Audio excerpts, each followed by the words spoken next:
Olá, começa agora mais um Fiscalização Pública, o programa que te ajuda a fiscalizar o trabalho dos fiscalizadores. E quem vem bater um papo com a gente hoje é o vereador Alberto Barreto, do PRTB. Seja bem-vindo, vereador, tudo bem? Tudo bem, graças a Deus, obrigado. Estamos aqui para mais uma. Mais uma, primeira do ano. Isso, começando agora. Demorou um pouquinho, mas agora estamos de volta com a temporada 2022 da nossa Fiscalização Pública. Como está sendo aí o trabalho pós-recesso, se teve recesso? Então, a gente teve ali o recesso, né, no comecinho do ano aí, né? Voltamos às sessões no primeiro dia de fevereiro, mas é só os trabalhos de Câmara, né? Porque o trabalho meu de vereador não parou, né? Em momento nenhum. E a gente trabalhou bastante aí, agora está começando um novo ano legislativo aí, programando alguns projetos de lei já, e trabalhando aí para ajudar bastante a população. Exatamente, porque a população cobra. Cobra. Tem sentido isso no seu gabinete, a cobrança da população? Bastante, bastante. A gente chega muita demanda, né, no gabinete. Às vezes a gente corre, tem que dividir em 2, 3 lugares aí com os assessores, né? Ainda bem que tem os assessores para isso, para poder atender todas as demandas. Porque chega bastante coisa. Principalmente agora, época de chuva, né? Sim. Questão de queda de árvore, né? Poda e inundação. Ontem mesmo eu recebi uma ali da região da Gurilândia, um local que toda vez que chove inunda, porque não tem um bueiro, né? Não tem uma boca de lobo. Sim. Então a população pedindo aí pra gente essa boca de lobo, né? Que aparece nesse momento agora de chuva, né? É claro, até março vai ser esse problema e todo ano é a mesma coisa, vereador. Às vezes fica até um pouco de frustração por parte da população, né? Que todo ano ela reclama e não é feito. Exatamente. Eu sei disso porque a gente é vereador hoje, né? Mas muitos anos aí sofrendo. Na porta da minha casa acontecia a mesma coisa. Chovia, não dava, aí minha mãe cansou de pedir para colocar um bueiro ali na frente. Colocaram no lugar errado, continuou empoçando água. Até a minha irmã brincou e cobrou assim, né? Pô, agora ser vereador, se você não resolver isso aqui, não resolve nunca mais. Resolveu? Resolveu. Mas precisou cobrar 3 vezes. Porque às vezes... Porque foram fazer o serviço, não fizeram direito, continuou empoçando água do mesmo jeito. E aí eu fui lá e cobrei e aí arrumaram agora. Que bom que santo de casa não faz milagre, mas nesse caso, então, demorou. Senão nem minha irmã votava em mim mais. Ia ser um problema, né? Quando a família vira as costas. Agora, vereador, vamos começar de fato a nossa pauta, senão a gente fica batendo papo aqui falando da vida. Isso. Vamos falar de uma indicação aí para dar um benefício para os... Enrolei, desculpa. Um benefício para os nossos professores, profissionais da educação em geral. Essa indicação, no caso, eu sempre explico aqui, vereador, para a população que não sabe, nem tudo o vereador pode fazer. Algumas coisas ele tem que indicar ao prefeito. Falar, olha, prefeito, eu acho que esta é uma boa ideia, pense com carinho, transforme em projeto. No caso, essa indicação pede aí gratificação de produção e aperfeiçoamento profissional aos servidores da educação. Até mesmo porque eles estão merecendo, né, vereador? Desculpa, não entendi. Eles estão merecendo por tudo que eles façam. Às vezes o salário está baixo, a pandemia exigiu muito deles. Sim. Então, como surgiu essa indicação? Então, eu fui a Indaiatuba fazer uma visita, isso no ano passado, se não me engano, acho que foi em outubro do ano passado, e fui junto com a secretária de Educação e com o secretário de Segurança Pública. Nós fomos conhecer um sistema de educação lá de Indaiatuba, principalmente a parte de vigilância e segurança das escolas, né? Onde a Secretaria de Educação ela tem um COI da Secretaria, que olha todas as escolas. E lá nós conversamos, eles falaram dessa ideia, que lá existe esse programa, que cada escola, se elas atingem as metas delas, cada professor, cada membro da escola, não só o professor, todo mundo que faz parte daquela escola recebe uma gratificação, que pode ser até mais um salário, entendeu? Que é um incentivo, então, né? Então, a escola que atingiu a meta recebe aquela bonificação, né? Agora, a escola que não atingir a meta não recebe. Então, isso cria um trabalho dentro da escola onde todos os funcionários estão focados para a melhoria da qualidade, né? Agora, também tem alguns critérios que faz com que mesmo a pessoa que faça parte daquela escola, mas se ela tiver muitas faltas, por exemplo, professor, alguma coisa assim, aí ele não recebe, né? Então, isso incentiva também a pessoa. Pô, eu preciso marcar um médico, mas não vou marcar um médico na hora da aula para que eu não tome a falta, para que eu tenha direito a receber lá na frente. Então, isso cria um incentivo dentro do sistema de educação ali para a melhoria da qualidade do ensino. E quem vai ser beneficiado no final é o aluno, né? Sim, com certeza. Mas como seria estabelecida essa meta? Então, daí são critérios que a secretaria que vai estabelecer. Esse projeto não indica. Não, eu só peguei a cópia do projeto de lá e indiquei para o prefeito e a Secretaria de Educação. Então, eles estão ali na elaboração, né, do projeto lá para fazer uma proposta, entendeu?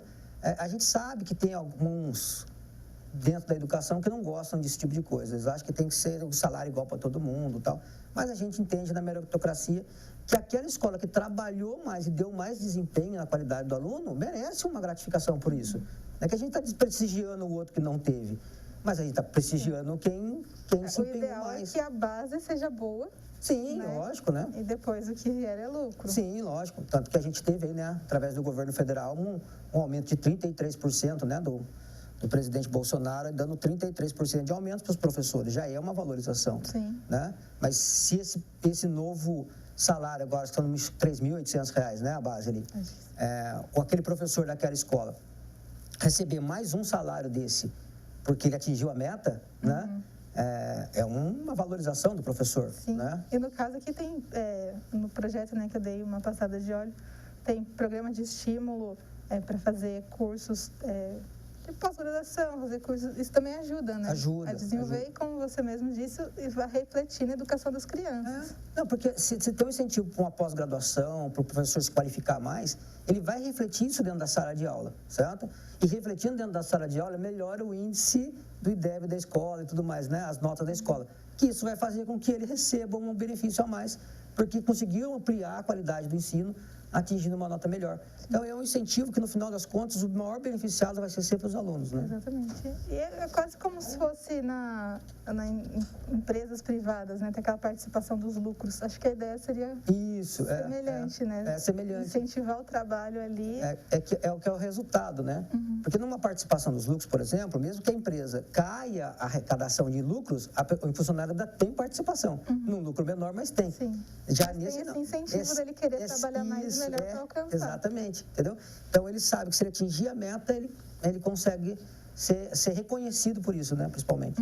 Exatamente. É uma indicação, então ainda ter um chão até resolver isso, mas a gente espera que essa ideia vá para frente. Isso, e se o prefeito e a secretaria não entender que não, eles não vão mandar, né? Mas a minha parte eu fiz e foi indicar o projeto, né? Sim, a gente espera que dê certo. Os professores merecem. Merecem. Sei bem. Vereadora, ainda no tema educação, tem um projeto de lei da sua autoria que proíbe, na verdade, né, a flexão de gênero e número das palavras da língua portuguesa, no caso aí, exatamente nas escolas, em bancas, tanto privadas e públicas. Né, vereador? Por quê?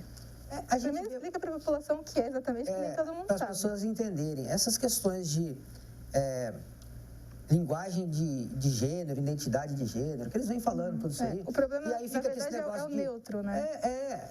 Quer colocar um pronome neutro, né? As pessoas não são neutras, né? Começa por aí. Então, a gente aprendeu lá na escola, lá atrás, né? Aprendi até com a sua tia, foi minha professora de português, né? Parabéns aí, obrigado pelos ensinamentos, tanto da sua mãe quanto da sua tia, como minhas professoras de português e ciências. Mas o que acontece? A gente tinha lá a flexão masculino e feminino, né? E eles querem acabar com isso, né? Então, não tem mais bem-vindo, agora é bem-vindix. Bem-vindo. Porque você não fala nem com homem, nem com mulher, sabe? Eu acho desnecessário essas coisas, né? Tem, por exemplo, também, né, a questão de não usar nem o A e nem o O. Usa E, usa I ou usa X, nem eles sabem o que eles querem usar. Então, eles querem fazer uma bagunça na língua portuguesa, certo? Mas se ele faz isso na vida privada dele, é uma coisa, no coloquial. Entendeu? No coloquial. Agora, ensinar na escola dessa forma, né, eu acho errado, porque a criança ela precisa usar a língua formal. Vai fazer um documento amanhã, como que ela vai escrever errado? Né? Como que ela vai fazer, por exemplo, um advogado escrever tudo em linguagem neutra ali, né? Então, imagina, num processo na justiça, você coloca meninix. Aí você não sabe se quem cometeu o crime foi contra uma mulher ou contra um homem, um menino ou uma menina. Fica difícil, né? Para você poder saber exatamente de quem se está falando, né? Então, a gente é contra isso e para evitar, como a gente já viu algumas coisas dentro de escola, cartazes, essas coisas escritas em linguagem neutra, nós fizemos esse projeto para proibir esse tipo de coisa. E qual seria a sanção? Então, a gente não não pensou nesse caso, mas o fato de dizer que é proibido fazer, né, já é é lei, né? A pessoa deveria cumprir ali, tá? Mas a questão de que a gente não está pensando em uma punição exatamente, né? Mas dizendo, gente, deixe isso para a sua vida privada, se for o caso, né? Existem as regras da língua portuguesa, né, vereador? A língua portuguesa evolui, mas em alguns pontos acaba confundindo mais a leitura, como você disse. Então fica difícil, né? É que nem, por exemplo, você pegar uma pessoa mais idosa, se você mandar um texto escrito numa linguagem dessa forma, a pessoa não vai entender nada do que você está falando. Ela não vai entender, ou no mínimo ela vai achar que você fala assim, nossa, que pessoa burra, não sabe nem escrever direito, entendeu? Porque ela não está entendendo o que você está falando. E a finalidade da linguagem é se comunicar. Então, se eu mando um texto para a pessoa, no qual a pessoa não entende o que eu estou dizendo, eu não estou me comunicando, né? Vocês são profissionais da comunicação, sabem exatamente disso. Se você pegasse uma pessoa que fosse falar só em linguagem neutra aqui, por exemplo, a maioria do telespectador do outro lado não entendeu o que ela estava falando. Então, afinal de contas, ela não se comunicou. Então, a língua portuguesa ela é muito rica. Sim, e linda, então, né? E linda. E a gente consegue, na maior parte das vezes, isso a gente diz assim, com profissionais da comunicação, você consegue ter uma linguagem neutra substituindo as palavras por palavras neutras. Sim, que já existem, né? Existem certas palavras. Pessoal, oi pessoal. Não são homens e mulheres, pessoal. Então, mas o todos já é todos. Todos ainda tem essa discussão do todos e todas. Todos, bom dia a todos. São todos. Não estou distinguindo ninguém. Né? Quando eu falo bom dia a todas, aí eu estou distinguindo. Mas todos são todos, homens, mulheres, independente. A inclusão é muito importante. Independente da opção sexual de cada um. A inclusão é muito importante. Sim. Então, dá para evoluir a língua com novas opções. Mas dá para ser discutido esse assunto, né, vereador? Esse assunto, na verdade, se for para discutir, a gente fica aqui por horas. Sim. Então, esse é um projeto de lei, já foi protocolado? Já foi protocolado. Vai chegar a casa em breve. Essa não é uma indicação, então ela vem direto para cá primeiro. Esse é o projeto de iniciativa dos vereadores. É só eu, a vereadora Vivi e o vereador Bonerges. Assinamos juntos aí. Então vamos aguardar aí a chegada desse projeto na ordem do dia para ver a discussão. Eu acho que vai ter um bom debate no plenário sobre isso. Agora, vereador, vamos falar sobre outra indicação. Voltamos ao campo das indicações. Sim. Falando sobre alíquotas progressivas do IPTU. A gente sabe que o IPTU subiu 11%, muita gente está infeliz com isso. Sim. Ainda vai ter ali a planta genérica nas alterações que pode aumentar o IPTU ainda para outras pessoas. E a gente está em crise econômica, né, vereador? Pagar esse imposto às vezes está difícil. Então, essa indicação pede o quê? O que seria essa alíquota progressiva? Então, o que acontece é o seguinte, nós tivemos aí um aumento de 11% no IPTU esse ano, que é um decreto do prefeito, né? Eu preciso até aproveitar aqui a oportunidade de fazer uma correção, que a TV Bandeirantes, numa entrevista, falou o seguinte, que foi aprovada pelos vereadores o reajuste de 11%, o que é uma mentira, né? Decreto não passa por aprovação da Câmara, né? Certo? E aí, o que acontece? Esse aumento foi a correção da inflação, tá? Mas o que acontece? A gente está com um projeto na casa que é a alteração da planta genérica. A planta genérica muda o valor de referência do imóvel para que se cobre o IPTU. Essa planta genérica está com defasagem de 24 anos, faz 24 anos que não atualiza. Então, por exemplo, o seu imóvel vale R$300 mil no mercado, mas você paga sobre R$100 mil, como se ele valesse R$100 mil para a prefeitura. E a alíquota que cobra é 1,5% sobre os 100 mil. Então, você vai pagar R$1.500 de IPTU. Se fosse o valor de mercado, R$300 mil, você pagaria aí R$4 mil de IPTU, o que é muita coisa. Então, como vai ter essa alteração na planta genérica, atualizando o valor, o nosso medo é o quê? Que isso vai aumentar o IPTU das pessoas, e principalmente no momento de pandemia, né? Então, a nossa proposta é mudar a alíquota de 1,5%, que é o cobrado hoje, a gente começar com 0,5%. Então, a gente estaria subindo. Então, o que acontece? Se aumentar o valor do imóvel, da planta genérica, mas você reduz o imposto, a alíquota, você acaba equilibrando, dando elas por elas, né? Para que não gere impacto direto no bolso do cidadão. Então, é essa a finalidade da proposta. A gente tem que atualizar a planta genérica, porque isso já é um apontamento do Tribunal de Contas do Estado de São Paulo, que o Ministério Público de Contas aponta todo ano nas contas do Júnior, apontava essa questão, né, que era a renúncia de receita. e que tinha que fazer atualização e não foi feito. Então, a gente entende que precisa corrigir esse fato, mas também entendemos que não pode gerar um impacto direto no bolso do cidadão. Sim. Óbvio que alguns depois vai ter uma pequena diferença ali, mas não pode ser algo muito gritante, né? Então, é essa a nossa preocupação. E já existe, né, vereador? Há precedentes que eu vi que tem Porto Alegre, São José dos Campos, aqui do ladinho, Belo Horizonte já utiliza esse tipo de alíquota. Sim, então eu indiquei isso para o prefeito, coloquei alguns exemplos de cidades vizinhas, né, principalmente São José dos Campos, que como é que funciona? Você pega ali um imóvel na faixa de R$150 mil, ele pagaria 0,5%. De 150 até 300 mil, ele pagaria meio. Por exemplo, de 300 mil até 500 mil, ele pagaria 0,6%. Entendeu? Então, conforme o imóvel vai subir no valor, você vai subir na alíquota. Isso está dentro de um princípio constitucional nosso, que é a capacidade contributiva do cidadão. A capacidade que ele tem de pagar impostos, né? Eu não posso cobrar um imposto no qual eu vou onerar tanto assim a pessoa. Sim. E como já existe algumas cidades nesse sentido, a gente pegou alguns exemplos e indicamos. Agora, o prefeito tem que fazer um estudo de impacto financeiro, porque ele tem que apresentar uma alíquota de cobrança que ele arrecade pelo menos o que ele arrecada hoje. Ele não pode arrecadar menos. Claro. É igual que ele arrecada hoje ou mais, né? Então, agora está nesse estudo, nessa fase de estudo na prefeitura. Então, é mais um item aqui da nossa pauta que a gente vai ter que cobrar e acompanhar no futuro para ver o que deu. Agora, vereador, algo que se refere ao passado requerimento da sua autoria que pede aí informações, agora a gente vai falar de saúde. Informações sobre o número de óbitos e internações em UTI e enfermaria. No caso aí, né, de dezembro de 21 a janeiro de 22, é esse intervalo que você pede. Isso. Por quê? O que acontece? A gente teve aí no comecinho do ano um áudio de um médico da rede pública que vazou nas redes sociais, no WhatsApp, falando que a maior parte das mortes de Covid eram de pessoas não vacinadas, né? Isso causou um alarde nas pessoas, entendeu? As UPAs estão cheias, o UTI está cheio de pessoas não vacinadas. E eu fiz um requerimento de informação, né? Infelizmente só pude fazer isso em fevereiro, quando voltou a sessão, para que a gente pudesse saber exatamente quais são as pessoas internadas, se são vacinadas ou não, né? E quais o número de óbitos em Taubaté, se são as pessoas vacinadas ou não. Por que isso? Jacareí soltou os dados dele, passou até na Vanguarda, falando o seguinte, que das 17 mortes que teve em janeiro agora, de Covid, das 17, uma pessoa não tinha tomado nenhuma vacina, uma pessoa tinha tomado apenas uma dose da vacina, 6 pessoas tinham tomado 2 doses da vacina e 9 pessoas tinham tomado 3 doses da vacina. Bom, demonstra que São Jacareí está demonstrando que a maioria das pessoas que estão indo ao óbito internadas são pessoas vacinadas.